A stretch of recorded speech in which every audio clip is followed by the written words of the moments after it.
നമസ്കാരം. വചന സമീക്ഷയുടെ പുതിയൊരു അധ്യായത്തിലേക്ക് എല്ലാ മാന്യ പ്രേക്ഷകർക്കും സ്വാഗതം. നമ്മൾ ഇന്ന് അല്പസമയ ചിന്തയ്ക്ക് എടുത്തിരിക്കുന്ന വേദഭാഗം മത്തായി എഴുതിയ സുവിശേഷം 7-ാം അധ്യായം അതിൻ്റെ 27-ാം വാക്യം.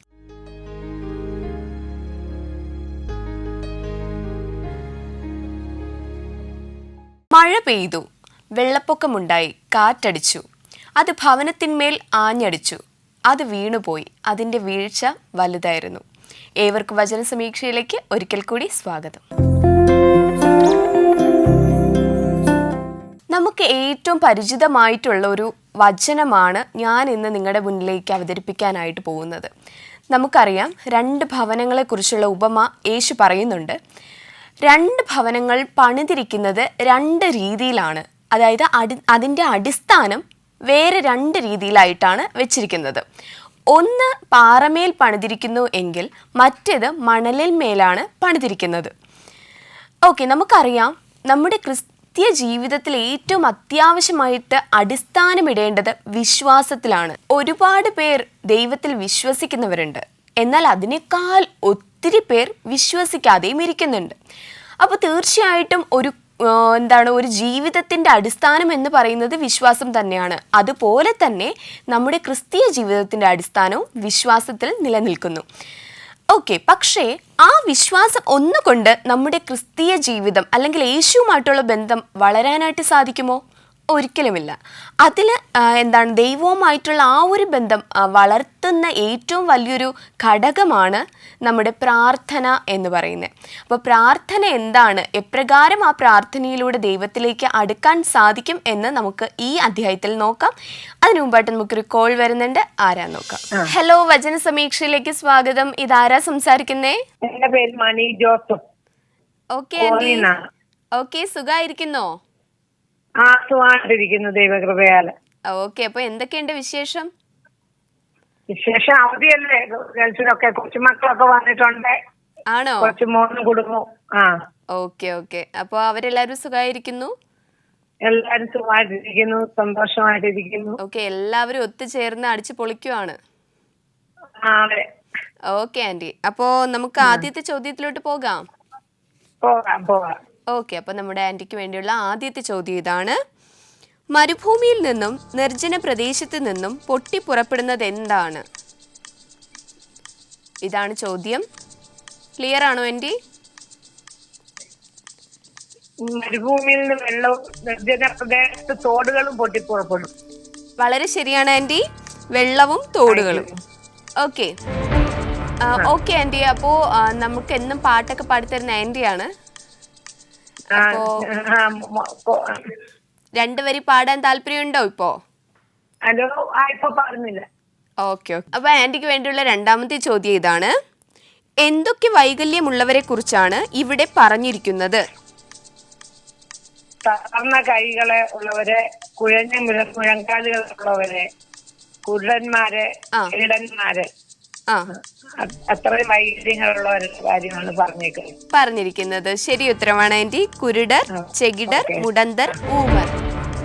ഓക്കെ, അപ്പൊ 2 ചോദ്യങ്ങളും ശരിയായിട്ട് പറഞ്ഞിരിക്കുവാണ്. അടുത്ത 3ാമത്തെ ചോദ്യത്തിലോട്ട് പോവാണ്. റെഡിയാണോ? Okay aunty. മരീചികയും വരണ്ട നിലവും എന്തായി മാറും? ഇതാണ് ചോദ്യം. ശരി ഉത്തരവാണ് ആന്റി, പൊയ്കയായും നീരുറവയായും.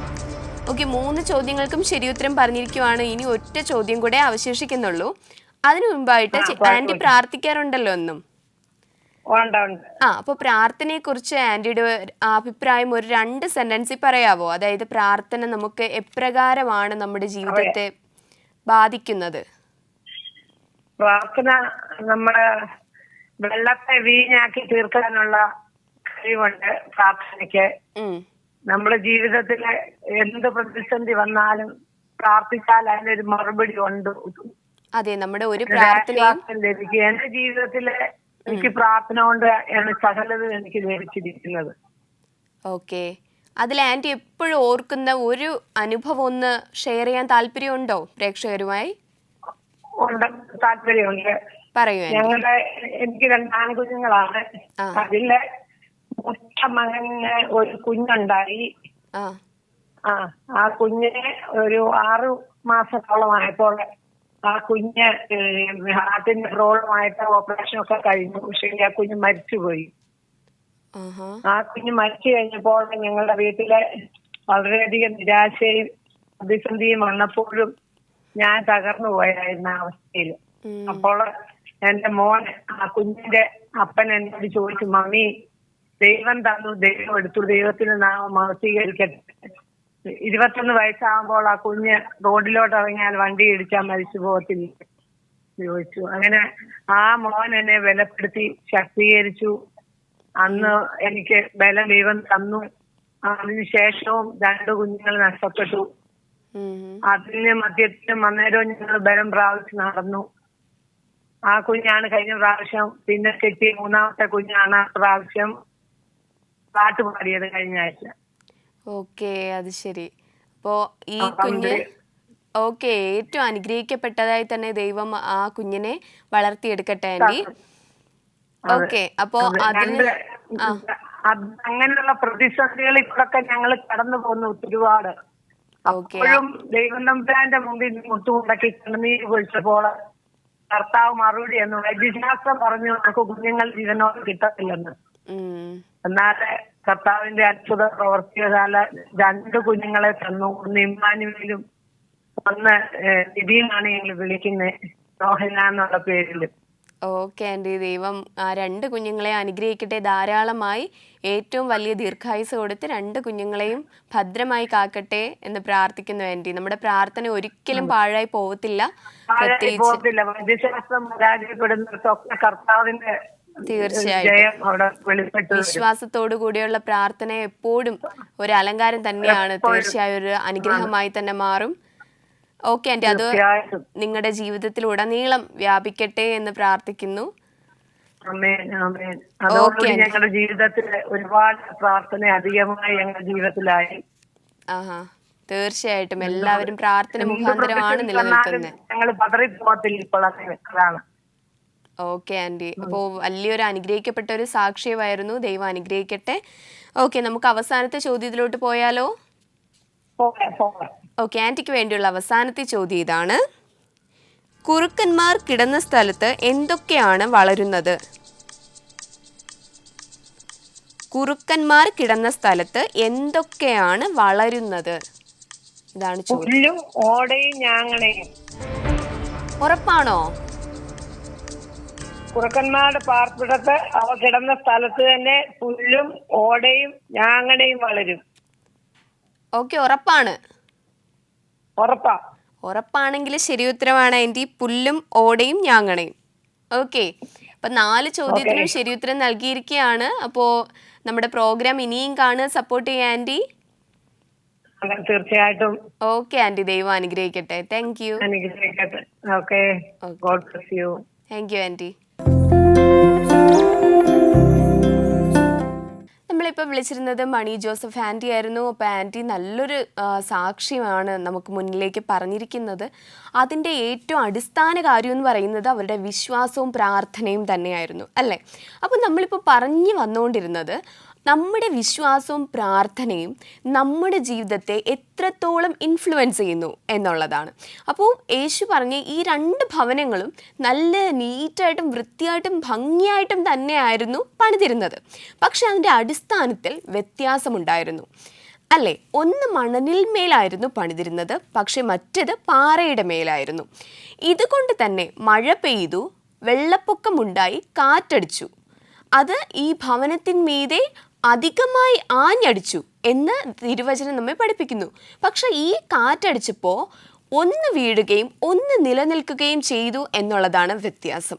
നമുക്കറിയാം, ഈ 2 വീടുകൾക്കും വന്ന പ്രയാസങ്ങളും സിറ്റുവേഷനും സെയിം ആയിരുന്നു. പക്ഷേ ഒന്ന് നിലകൊണ്ടു, പക്ഷെ മറ്റേത് തകർന്നു പോയി, വീണുപോയി. പക്ഷെ അതിൻ്റെ വീഴ്ച ഏറ്റവും വലുതായിരുന്നു. നമുക്കറിയാം, എല്ലാ ഭവനത്തിലും പ്രാർത്ഥനയുണ്ടെന്ന് നമുക്ക് 100% ഉറപ്പിച്ച് പറയാൻ കഴിയത്തില്ല. പക്ഷെ പ്രാർത്ഥനയുള്ള ഭവനത്തിൽ പ്രശ്നങ്ങളില്ല എന്നും നമുക്ക് പറയാൻ പറ്റില്ല. പ്രാർത്ഥനയുള്ളതും ഇല്ലാത്തതുമായ ഭവനങ്ങളിൽ പ്രശ്നങ്ങളുമുണ്ട്, പ്രതിസന്ധിയുമുണ്ട്. എന്നാൽ നാം നിലനിൽക്കുന്നത് നമ്മുടെ പ്രാർത്ഥനയുടെ പുറത്ത് തന്നെയായിരിക്കും.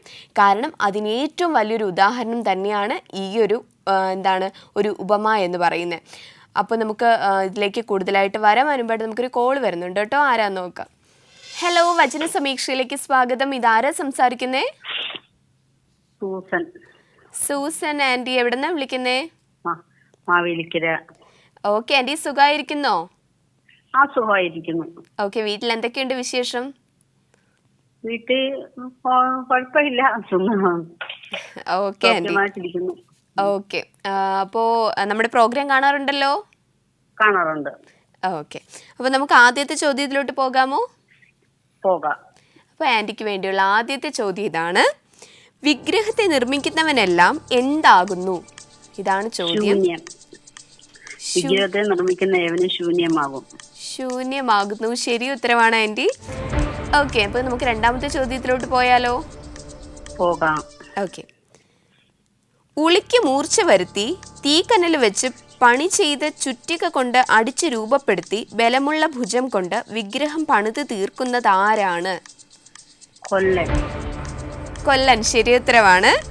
ഓക്കെ, അപ്പോൾ നമുക്ക് മൂന്നാമത്തെ ചോദ്യത്തിലോട്ട് പോകാം. അതിനുപാട്ട് നല്ല ഈസി ആയിട്ട് സിമ്പിൾ ആയിട്ട് ആൻസേഴ്സ് ഒക്കെ പറഞ്ഞുകൊണ്ടിരിക്കുവാണ്. ഓക്കെ, അപ്പോൾ നമുക്ക് ആന്റി പള്ളിയിലെ ഏത് ചർച്ചിലാണ് പോകുന്നേ? CSIയിലാണ്. ഓക്കെ, അവിടുത്തെ കൊയർ ടീമൊക്കെ നല്ലതാണ്. ആന്റി അതിൽ പാർട്ടിസിപ്പേറ്റ് ചെയ്യാറുണ്ടോ? ഇല്ല. മക്കളോ? മക്കളൊക്കെ ഇപ്പം മോളൊക്കെ ആണെങ്കിൽ വിവാഹം കഴിഞ്ഞു. അവര് ഓർത്തഡോക്സിലാണ് മോള് വിവാഹം കഴിച്ചത്. മോൻ പിന്നെ അവന് പഠിക്കുവാണ്. മോൻ പഠിക്കുവാണ്. എന്തിനാ പഠിക്കുന്നേ? അവൻ ഫിസിക്കൽ എഡ്യൂക്കേഷന്റെ PPEd എന്നും പറഞ്ഞൊരു കോഴ്സ് ഉണ്ട്. ഓക്കെ, അത് തിരുവനന്തപുരത്ത്, അല്ല കോഴിക്കോട് പഠിക്കുന്നു. കോഴിക്കോട്. Okay aunty. അപ്പോൾ ആന്റി, നമ്മളിപ്പോൾ ഇവിടെ പറഞ്ഞുകൊണ്ട് നിൽക്കുന്ന വിഷയം എന്ന് വെച്ചാൽ പ്രാർത്ഥനയിൽ അടിസ്ഥിതമായ ഒരു ജീവിതത്തെക്കുറിച്ചാണ്. ഓക്കെ, നിങ്ങളുടെ വീട്ടിലെ ഭവനത്തിൽ പ്രാർത്ഥന വെക്കാറുണ്ടോ? പ്രാർത്ഥന വെക്കാറുണ്ട്, നമ്മൾ പ്രാർത്ഥിക്കാറുണ്ട്. പ്രാർത്ഥിച്ച് അനേക വിടുതൽ ലഭിക്കാറുണ്ട്. ഓക്കെ ആന്റി, ഇപ്പൊ നമ്മുടെ ജീവിതത്തില് പ്രാർത്ഥന ഉള്ള ആ സമയവും പ്രാർത്ഥന ഇല്ലാതെ ഒരുപാട് സമയങ്ങൾ കടന്നു പോയിട്ടില്ലേ? അപ്പോൾ ഈ രണ്ട് സമയങ്ങൾ തമ്മിലുള്ള ഒരു വ്യത്യാസം നമുക്കൊന്ന് പറഞ്ഞു തരാമോ? പറയാം. ഞാനും എന്റെ ഹസ്ബൻഡും ആണെങ്കിൽ രാവിലെ ഹസ്ബൻഡ് ജോലിക്ക് പോയി വൈകുന്നേരം വന്നാലും ഇരിക്കുന്ന സമയത്തും ഒക്കെ ഞങ്ങള് പാടുകയും പ്രാർത്ഥിക്കുകയും, വന്നു കഴിഞ്ഞ് കുടുംബ പ്രാർത്ഥന ഉണ്ടായിരുന്നു. പിന്നെ കിടക്കാൻ നേരത്ത് നമ്മൾ പ്രാർത്ഥിക്കും, വെളുപ്പിനെ എണ്ണീച്ച് പ്രാർത്ഥിക്കും. അങ്ങനെയൊക്കെ നമ്മള് നല്ല ഒരു ഇതായി ജീവിതം നയിച്ചുകൊണ്ട് പോകുമായിരുന്നു. ദൈവത്തോട് ഇച്ചിരി അടുത്ത് കുഞ്ഞുങ്ങൾക്കാണേലും ഒരു വിശ്വാസമുള്ള, നമ്മൾ ചെറുപ്പം മുതലേ കുഞ്ഞുങ്ങളത് പറഞ്ഞ് പഠിപ്പിച്ചുകൊണ്ട് അവർക്ക് നല്ല വിശ്വാസമായിരുന്നു ദൈവത്തില്. പാടുകയും പ്രാർത്ഥിക്കുകയും ഒക്കെ ചെയ്യുന്ന കുഞ്ഞുങ്ങളായിരുന്നു. അങ്ങനെ ഇരുന്ന സന്ദർഭത്തിലാണ് ഞങ്ങളുടെ ഹസ്ബൻഡ് പെട്ടെന്ന് അറ്റാക്കായിട്ട് ഞങ്ങളെ വിട്ടുപോയത്. ഈ സമയത്ത് നമ്മള് കുഞ്ഞുങ്ങളോട് തന്നെ പ്രാർത്ഥിക്കാൻ ഞാൻ തന്നെ അങ്ങ് വീട്ടില് അന്ന് എന്റെ വീട്ടിൽ നിന്നും എല്ലാ ആൾക്കാരും ഞങ്ങളുടെ കൂടെ തന്നെ ഉണ്ടായിരുന്നു. ഇപ്പൊ സന്ധ്യയ്ക്ക് പ്രാർത്ഥിക്കും, ഞങ്ങളുടെ കുടുംബം എല്ലാവരും ഇങ്ങനെ പ്രാർത്ഥിക്കുന്നു. പ്രാർത്ഥിക്കാൻ നമ്മൾ ഇരിക്കുന്നതെങ്കിൽ തന്നെയും നമ്മൾ പ്രാർത്ഥിക്കും എടുക്കുമെന്ന് വെച്ചാൽ നമ്മളെ മനസ്സ് മരവിച്ചു പോയി. എന്ന് വെച്ചാൽ നമ്മളെ ഏത് സമയം നമ്മളെ ഹസ്ബൻഡ് ജോലിക്ക് പോകുന്ന സമയം ദൈവം എന്നെ കാത്തോളം നമ്മളും പ്രാർത്ഥിക്കും. പോകുന്ന സമയത്ത് ആയുസ്സും ആരോഗ്യവും കൊടുത്ത് ഭവനത്തിൽ മടങ്ങി വരുവോളം ദൈവം ചെറുകിടയിൽ സൂക്ഷിക്കണമെന്ന് നമ്മൾ പ്രാർത്ഥിക്കും. ഞാൻ പോകുമ്പോഴും അങ്ങനെ പ്രാർത്ഥിച്ചുകൊണ്ട് പോകുമ്പോ വന്നു കയറുമ്പോ എന്നെ കാത്തു പരിപാലിച്ച് ഭവനത്തിൽ മടക്കി കൊണ്ടുവന്ന ദൈവകൃപയെ ഓർത്ത് ദൈവത്തെ മഹത്വപ്പെടുത്തും. ഇങ്ങനെയൊക്കെ ഉള്ള ഒരു വ്യക്തിക്ക് പെട്ടെന്ന് ഇങ്ങനെ ഒരു ഇത് വന്നപ്പം കുഞ്ഞുങ്ങളാണെങ്കിലും ആ വിശ്വാസത്തിൽ നിന്നും അവർക്കും ഒരു വിശ്വാസം ഇല്ലാതെയായി. ഞാനും അങ്ങനെ, ഞാൻ പ്രാർത്ഥിക്കത്തൊന്നുമില്ല, പ്രാർത്ഥിക്കുക എല്ലാവരുടെ കൂടെ ഇരിക്കുമെന്നുള്ളതല്ലാതെ നമ്മൾ ദൈവത്തുമായിട്ട് ഒരു പ്രാർത്ഥന ഒന്നുമില്ലായിരുന്നു. ഇങ്ങനെ ഇത് നമ്മുടെ ജീവിതത്തില് ദിവസവും നമ്മുടെ വിഷമങ്ങൾ കൂടി വരികയല്ലാതെ ഇതിൽ നിന്നൊരു മോചനമില്ലായിരുന്നു. ഓരോ ദിവസവും കഴിയും തോറും നമ്മള് ഒത്തിരി പ്രയാസത്തിലോട്ടെന്ന് വെച്ചാൽ നമ്മുടെ മനസ്സിന് താങ്ങാൻ പറ്റാത്ത ഒരു അവസ്ഥയിലേക്ക് കടന്നുപോയി. കടന്നു പോയിക്കൊണ്ടിരുന്നപ്പോൾ ഞാൻ ദൈവത്തോട് പ്രാർത്ഥിച്ചു, ദൈവമേ നീ എനിക്കൊരു സ്വർഗത്തിൽ ദൈവം എനിക്കൊരു സമാധാനം തരണമെന്ന് പ്രാർത്ഥിച്ചു. അങ്ങനെ ദൈവം എനിക്ക് സമാധാനം ദൈവത്തോട് പിന്നെ അടുത്ത് പ്രാർത്ഥിച്ചു. കുഞ്ഞുങ്ങളോട് ഞാൻ പിന്നെ പറയും, മക്കളെ ദൈവം നമ്മുടെ ജീവിതത്തിൽ ഒരു കഷ്ടം തന്നുവെങ്കിലും ദൈവത്തിന് വളരെ ഒരു പദ്ധതി ഉണ്ടായിരിക്കും, നിങ്ങളും പ്രാർത്ഥിക്കണമെന്ന് പറയും. അന്നേരം മോള് പറയായിരുന്നു, മമ്മിക്ക് എങ്ങനെ പറയാൻ തോന്നുന്നു, മമ്മി പ്രാർത്ഥിക്കാൻ പറയാൻ തോന്നുന്നു. ഞാൻ അങ്ങനെ പറയരുത്. ഞാൻ കുഞ്ഞുങ്ങളെ പഠിപ്പിക്കുന്ന സമയത്താണെങ്കിൽ ഞാൻ ബൈബിളും വായിച്ചുകൊണ്ടേയിരിക്കും. അവര് നോക്കുമ്പോ പപ്പായാണെങ്കിലും അങ്ങനെയുള്ള ഒരു ജീവിതമായിരുന്നു. പിന്നെ ഇപ്പം നമ്മൾ കുഞ്ഞുങ്ങളോട് പറഞ്ഞപ്പോ കുഞ്ഞുങ്ങൾക്കും ആ ഒരു വിശ്വാസമായപ്പോഴത്തെ അവരുടെ ജീവിതത്തിലും ദൈവാനുഗ്രഹങ്ങൾ തന്നുകൊണ്ടിരിക്കുന്നു. മോടെ വിവാഹത്തിനൊക്കെ ആണെങ്കിലും നമ്മൾ ഒത്തിരി പ്രാർത്ഥിച്ചു. ദൈവം അനുഗ്രഹിക്കപ്പെട്ട ഒരു വിവാഹം നടക്കുവാനൊക്കെ ദൈവം ഇടയാക്കി. മോനോ ആണേലും അങ്ങനെ ദൈവത്തിൽ നിന്ന് അകന്ന് നിൽക്കുക നമുക്ക് മനസ്സിന് സമാധാനമില്ലാത്തൊരവസ്ഥയിലേക്കാണ് നമ്മൾ കടന്നുപോയത്. നമ്മൾ ദൈവത്തിൽ അടുത്തപ്പോഴത്തേക്ക് നമ്മൾ തന്നെ മനസ്സിലാക്കി ചിലപ്പോൾ കഷ്ടവും പ്രയാസവും ഒക്കെ പ്രതികൂലങ്ങളൊക്കെ നമ്മുടെ ജീവിതത്തിൽ കടന്നു വരാം. പക്ഷെ ഇതിനൊക്കെ പരിഹാരം എന്റെ സ്വർഗത്തിലെ ദൈവം മാത്രമാണെന്നുള്ളൊരു വിശ്വാസത്തോടെ നമ്മൾ പ്രാർത്ഥിച്ചപ്പോൾ നമുക്ക് ഒത്തിരി സ്വർഗീയമായ സമാധാനം നമുക്ക് ലഭിക്കാനിടയായി. തീർച്ചയായിട്ടും ആൻറ്റി, തീർച്ചയായിട്ടും. കാരണം നമുക്കറിയാം എപ്പോഴും കോമ്പറ്റീഷനാണ് നമ്മുടെ ലൈഫ് എന്ന് പറയുന്നത്. ഒരിടത്തുനിന്ന് പിശാച് വലിക്കുന്നു, ഒരിടത്തുനിന്ന് ദൈവാത്മാവ് നമ്മളെ വലിക്കുന്നു. അതായത് ഈ പിശാച് വാദിച്ചുകൊണ്ടിരിക്കുവാണ് നമ്മുടെ ആത്മാവിനെ നരകത്തിലേക്ക് കൊണ്ടുപോകും. അതിനുള്ള ആദ്യത്തെ പഴുതെന്ന് പറയുന്നത് നമ്മുടെ വിശ്വാസം തകർക്കുക എന്നുള്ളതാണ്. നമുക്കറിയാം ഈ ഭൂമി ശാശ്വതമല്ല. നമ്മുടെ സ്ഥലം എന്ന് പറയുന്നത് യേശു നമുക്ക് വേണ്ടി ഒരുക്കുന്ന സ്വർഗമാണ്, അല്ലേ? അപ്പൊ അവിടേക്ക് എത്തണമെങ്കിൽ എന്താണ്, ആ വിശ്വാസവും പ്രാർത്ഥനയും ഒക്കെ നമുക്ക് വേണം. എന്തായാലും ഒരാള് ജനിച്ചാൽ മരിക്കും ആൻറ്റി. എന്തായാലും യേശു തന്നെ മരിക്കുന്നത് കണ്ടില്ലേ? 33-ാമത്തെ വയസ്സിൽ അദ്ദേഹം മരിച്ചില്ലേ? പക്ഷേ യേശു ഇന്നും ജീവിക്കുന്നില്ലേ? അത് തന്നെയാണ് നമുക്ക് തരുന്ന ഏറ്റവും വലിയ വിശ്വാസം എന്ന് പറയുന്നത്. നമ്മൾ മരിച്ചാലും ജീവിക്കും. അവസാന നാളിൽ തീർച്ചയായിട്ടും ആൻറ്റിയുടെ ഹസ്ബൻഡ് തീർച്ചയായിട്ടും കാണാനായിട്ട് സാധിക്കും. ഇത്രയും പ്രാർത്ഥനയിൽ അടിസ്ഥിതമായിട്ടുള്ള ഒരു ജീവിതം നയിച്ച അദ്ദേഹം തീർച്ചയായിട്ടും ദൈവസന്നിധിയിലായിരിക്കും എത്തിയിരിക്കുന്നത് ആൻറ്റി. അതുകൊണ്ട് അത് ദൈവം നമുക്ക് തന്ന ഉറപ്പാണ്. അതുകൊണ്ട് തീർച്ചയായിട്ടും ആ ഒരു വിശ്വാസത്തിൽ ഇരിക്കുക. അപ്പോൾ ആ ഒരു നഷ്ടം കൊണ്ട് ഒരിക്കലും ആൻറ്റിയുടെ പ്രാർത്ഥനയും വിശ്വാസവും തകർന്നു പോവരുത്. അത് ആൻറ്റിയെയും വലിച്ച് നരകത്തിലോട്ട് കൊണ്ടുപോകാനുള്ള പിശാചിൻ്റെ കുതന്ത്രമാണ്. അതിൽ വീണ് പോവരുത്. ഓക്കെ, ആൻറ്റിക്ക് ഹസ്ബൻഡുമായിട്ട് സ്വർഗത്തിൽ നിൽക്കണ്ടേ? അപ്പോൾ അതിന് തീർച്ചയായിട്ടും ആ പ്രാർത്ഥനയിൽ തന്നെ മുന്നേറുക. അദ്ദേഹം പോയ ആ പാതയിൽ തന്നെ പോവുക. എങ്ങനെ മരിക്കുന്നു, എപ്പോൾ മരിക്കുന്നു, അത് നമ്മുടെ കയ്യിലല്ല. പക്ഷേ മരണശേഷമുള്ള ജീവിതം എപ്രകാരമായിരിക്കണമെന്ന് നമ്മളാണ് തീരുമാനിക്കേണ്ടത്. Okay aunty. അപ്പോൾ ആ അങ്കിൾ തീർച്ചയായിട്ടും ദൈവസന്നിധിയിൽ തന്നെയുണ്ട്. ആ അങ്കിളിനെ നമ്മുടെ മരണശേഷം നമുക്ക് കാണാനായിട്ട് സാധിക്കും. ഒരിക്കലും ആൻറ്റി വിഷമിക്കരുത് കേട്ടോ ആൻറ്റി. ഓക്കെ, നമ്മുടെ ബലമായിട്ട് നമ്മുടെ ദൈവം പരിശുദ്ധാത്മാവ് നമ്മുടെ കൂടെ തന്നെ ഉണ്ട് ആൻറ്റി. ആ ഉറപ്പിൽ ജീവിക്കുക. ഒരു പ്രശ്നവും ആൻറ്റിക്ക് വരില്ല. വിശ്വാസത്തിലും പ്രാർത്ഥനയിലും ഉറച്ചു മുന്നോട്ട് പോവുക. ദൈവം അനുഗ്രഹിക്കട്ടെ ആൻറ്റി. ഓക്കെ ആൻറ്റി, ദൈവം അനുഗ്രഹിക്കട്ടെ. അപ്പൊ നമുക്ക് 3-ാമത്തെ ചോദ്യത്തിലോട്ട് പോയാലോ? ഓക്കെ. ആശാരി മനുഷ്യാകൃതിയിലും പുരുഷ കോമളത്വത്തിലും തീർക്കുന്ന വിഗ്രഹം എവിടെ വയ്ക്കുന്നു? ഇതാണ് ചോദ്യം. സിമ്പിൾ ചോദ്യമാണ്. എന്താ ആൻറ്റി? ക്ഷേത്രത്തിൽ വെക്കുന്നു. ക്ഷേത്രത്തിൽ. ശരി ഉത്തരമാണ് ആൻറ്റി. ഓക്കെ, ഇനി ഒറ്റ ചോദ്യം കൂടെ ഉള്ളൂ. ഒരേ ഒരു ചോദ്യം കൂടെ അവശേഷിക്കുന്നുള്ളൂ. റെഡിയാണോ? റെഡിയാണ്. ഓക്കെ, ആൻറ്റിക്ക് വേണ്ടിയുള്ള അവസാനത്തെ ചോദ്യം ഇതാണ്. അന്യദേവന്മാരുടെ വിഗ്രഹങ്ങൾ ഉണ്ടാക്കുവാനുള്ള വസ്തുക്കൾ ആശാരി എവിടെ നിന്ന് കണ്ടെത്തുന്നു? തേക്കും കരുവേത് ദേവദാരുക്കൾ വെട്ടി. ഓക്കെ, അത് എവിടെ നിന്നാണ് കണ്ടെത്തുന്നത്? അതെവിടെ നിന്നാണ് എടുത്തോണ്ട് വരുന്നത്? കാട്ടിലെ വൃക്ഷങ്ങളിൽ. കാട്ടിൽ നിന്ന്. ശരി ഉത്തരവാണ് ആൻറ്റി. അപ്പോ 4 ചോദ്യത്തിനും ശരി ഉത്തരം നൽകിയിരിക്കുവാണ്. സന്തോഷമായോ?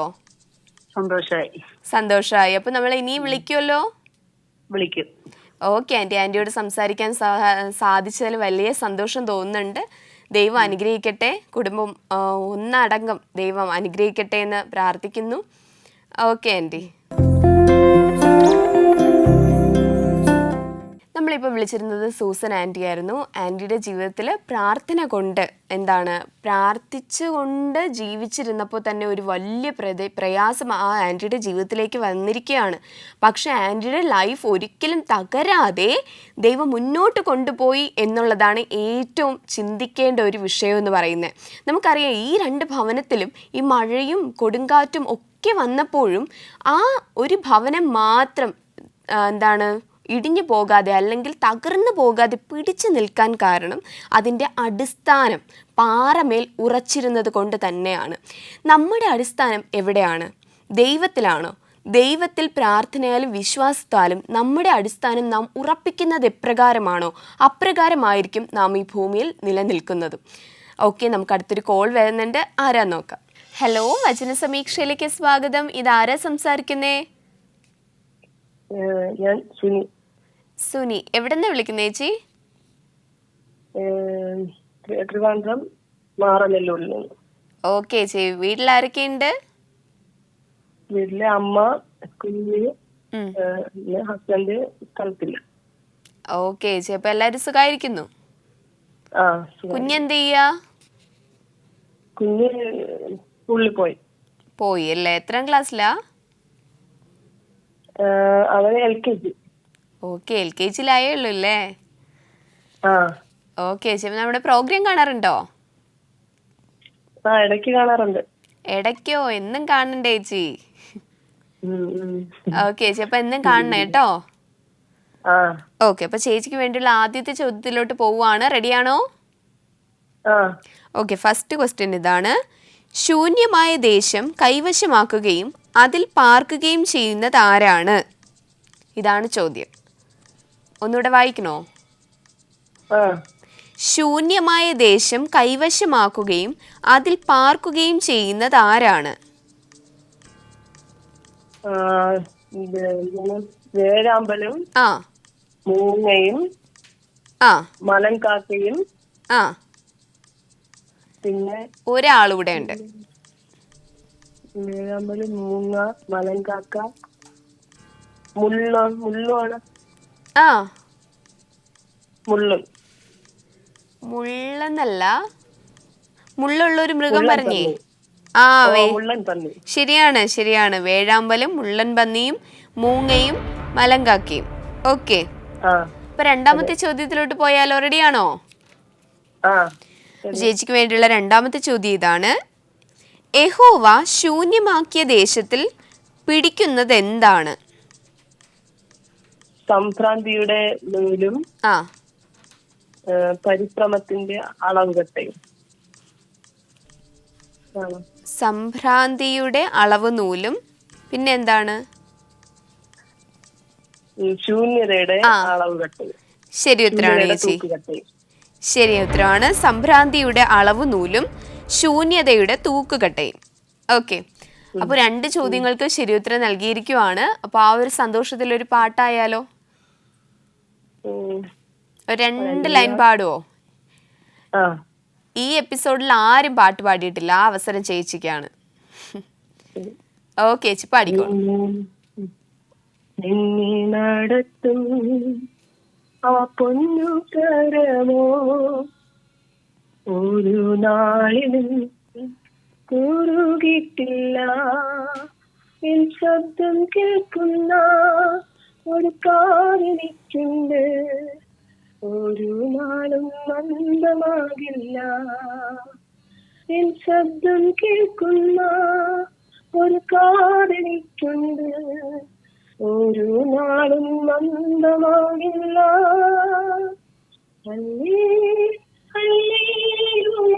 പാടിയിടും അഭുജബലത്താ നടത്തിയതാ.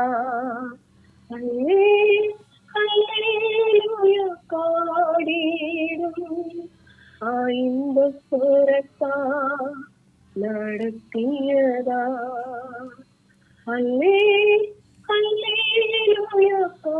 പാടിയിടും അഭുജബലത്താ നടത്തിയതാ.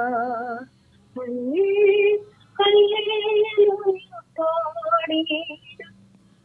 ആ ഇമ്പസ്വരത്താ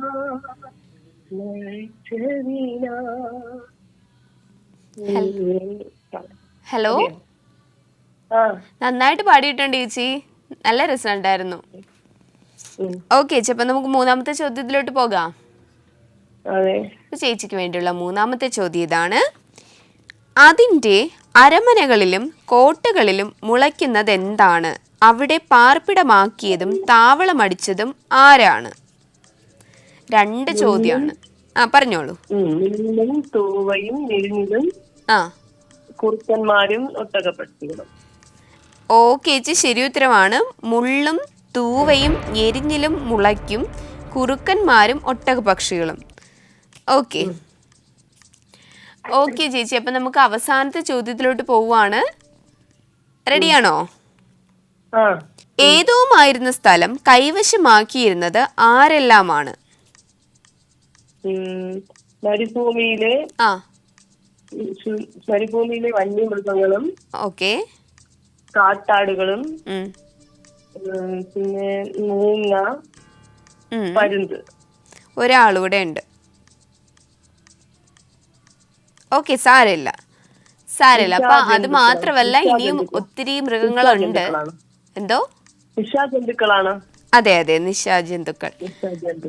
ഓക്കെ, ശരി ഉത്തരമാണ് ചേച്ചി. മരുഭൂമിയിലെ വന്യമൃഗങ്ങൾ, കാട്ടാടുകൾ, നിശാജന്തുക്കൾ, മൂങ്ങ, പരുന്ത് മുതലായവ. ഓക്കെ ചേച്ചി, അപ്പോൾ 4 ചോദ്യത്തിനും ശരി ഉത്തരം നൽകിയിരിക്കുവാണ്. ഹാപ്പി ആയോ? അപ്പോൾ ഈ സന്തോഷത്തില് നമ്മുടെ പ്രോഗ്രാം ഇനിയും മുടങ്ങാതെ കാണണേ. ഓക്കെ ചേച്ചി, വളരെ സന്തോഷം. ഇനിയും വിളിക്കണം. Okay, by.